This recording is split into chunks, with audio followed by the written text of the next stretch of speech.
రెచ్చగొట్టి ఒకరిని కాదు అంటే అంటే ముందు ఆయన అందా అదే కదా బాలినేని గారి మాటలు కానీ దాన్ని భావించను. అదేలే అంటే బాలినేని గారైనా బాధాకరం రాధాకృష్ణ గారు. నాకు వైకాపాలో కొంతమంది సన్నిహిత సంబంధాలు ఉన్నాయి, అత్యంత సన్నిహిత సంబంధాలు. బాలినేని గారు ఒకరు, పేరు నాని గారు ఒకరు, కొడా నాని గారు, వాళ్ళందరం వాళ్ళతోనే తిట్టిస్తారండి. అదే రాజకీయం. నేను కాదంటా. వాళ్ళు వైకాపాలో ఉన్నారు. వాళ్ళు వైకాపాలో ఉన్నప్పుడు వారు ఎటు కాస్త గట్టిగానే మీడియా ముందుకు వచ్చి మాట్లాడుతూ ఉంటారు. నేను వైకాపా దూరంగా జరిగినప్పుడు నన్ను వాడు మాట్లాడటం తప్పు కాదు అని నేను బలంగా నమ్ముతున్నా. వాళ్ళ అభిప్రాయం వాళ్ళది, నా అభిప్రాయం అది.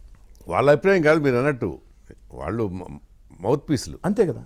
ఎవరైనా అంతే రాధాకృష్ణ, అద్దెమైకులు ఎవరైనా అంతే కదా. ఏదో చెప్పమంటారు. ఇప్పుడు వైసీపీ ఎమ్మెల్యేగా నేనున్నా, నాకు సహజంగానే దుడుగ్గా మాట్లాడే అలవాటు ఉంటే ఇప్పుడు జగన్ గారు చెప్పినా చెప్పుకున్న రోజు మాట్లాడతా. అలవాటు లేకుండా ఉంటే నేను మాట్లాడను. బట్ జగన్ గారు పిలిచి ఇది నువ్వు మాట్లాడాలంటే మాట్లాడే తప్పదు కదా. అంతే కదా. అంతే కదా. ఇప్పుడు వాళ్ళు అనేది ఏంటంటే అసలు గవర్నమెంట్కి ఏం పని లేదా, ఫోన్ ట్యాపింగేనా అని ఏదో మాట్లాడుతున్నారు. సరే, అది మీరు సమాధానం చెప్పక్కర్లేదు. నాకు తెలుసు, చిన్నపిల్లని అడిగినా చెప్తారు. ఇప్పుడు ఫోన్ ట్యాపింగ్ అనేది అది ఎంత సర్వసాధారణం అయిందంటే ఆఖరికి న్యాయమూర్తులతో సహా అందరూ కూడా ఫోన్లో స్వేచ్ఛగా మాట్లాడుకుంటున్నారని నేనైతే అనుకోవట్లా. నాకే చాలా మంది ఎమ్మెల్యేలు ఫోన్ చేశారు రాధాకృష్ణ గారు. మీరు ఆశ్చర్యపోతారు, 30 నుంచి 35 మంది ఎమ్మెల్యేలు ఫోన్ చేశారు. అధికార పార్టీ 2 మంత్రులు ఫోన్ చేశారు, 4 ఎంపీలు ఫోన్ చేశారు. వాళ్ళందరూ కూడా మా ఫోన్లో కూడా ట్యాపింగ్ జరుగుతున్నాయి, కాదంటే నువ్వు బయటపడ్డావు, మేము బయటపడలేకపోతున్నాం. ఎందుకంటే అడిగారా మీరు ఎందుకు ఎందుకు రాధాకృష్ణ గారు? వాళ్ళు ఏదో పరామర్శకు ఫోన్ చేశారు. చేసిన వాళ్ళు ప్రతి ఒక్కరూ మాట్లాడారని చెప్పను కానీ 90% మంది మాత్రం మా ఫోన్లో కూడా ట్యాపింగ్ అని చెప్పి. ఓకే. కొంతమంది మాత్రం మామూలుగా ఏంది సదరా లేకుంటే ఏందన్నా ఏంది సదరెడ్డి గారు ఎందుకు మాట్లాడారు తప్ప మరే మాట్లాడాల. కొంతమంది మాత్రం ఓపెన్గా ఒప్పుకున్నారు. కాబట్టి ఆ అభద్రతాభావం అనేది అందరిలో ఉంది. నేనేమంటానంటే అదేదో ఊహించుకున్న అభద్రతాభావం కాదు, వాస్తవం, స్వానుభవం నాకు వచ్చింది కాబట్టి నేను కాస్త గట్టిగా చెప్పగలుగుతాను ట్యాపింగ్ జరిగింది అని. ఓకే. సో జరిగింది కాబట్టి జరిగింది అని చెప్తాను. అదే సరే, ట్యాపింగ్ మీరేంటంటే మీకు ఒక ఆధారం దొరికింది, ఆధారం బేస్ చేసుకుని మీరు కేంద్ర ప్రభుత్వానికి ఫిర్యాదు చేశారా, చేయబోతున్నారా? లేదు రాధాకృష్ణ గారు, నేను యాక్చువల్గా ఏంటంటే నిన్న మొన్న బాగా హడావుడిగా ఉన్నాను. ఈరోజు హైదరాబాద్కు వచ్చాము. 2 డేస్లో కేంద్ర హోంశాఖకి లిఖితపూర్వకంగా ఫిర్యాదు చేయాలని చెప్పి భావిస్తున్నా. ఫిర్యాదు చేసిన తర్వాత కొంతమంది మేధావులు, విషయ పరిజ్ఞానం తెలిసిన వ్యక్తులతో మాట్లాడి తర్వాత ఏ రకంగా ముందుకు సాగాలని కూడా ఆలోచించేస్తూ ఉన్నాం. ఖచ్చితంగా ఫోన్ ట్యాపింగ్ మీద అయితే మాత్రం నేను వదిలే ప్రశ్న లేదు.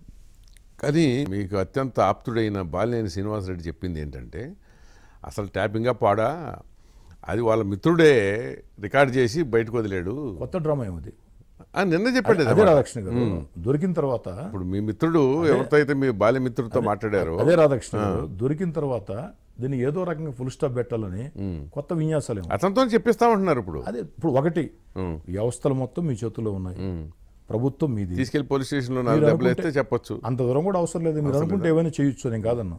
అంటే ఒకటి వాస్తవం కదా, ఫోన్ ట్యాపింగ్ జరిగింది అన్నది నాకు తెలుసు, చేయించిన వాళ్ళకి తెలుసు. పైన భగవంతుడు ఉన్నాడు, భగవంతుడు చూస్తూ ఉంటాడు.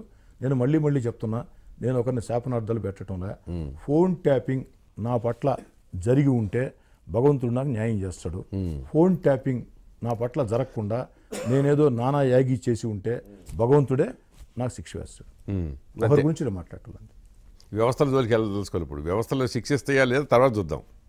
దేవుడికైతే ముందు వదిలేశారు, ఒక అప్లికేషన్ దేవుడు కూడా పెట్టేశారు. అంతే బలంగా నమ్ముతారు రాధాకృష్ణ గారు, దేవుడు ప్రకృతి. ఇప్పుడు మీరు చెప్పింది ఏంటంటే మా ఇద్దరికి ఐఫోన్లు అన్నారు.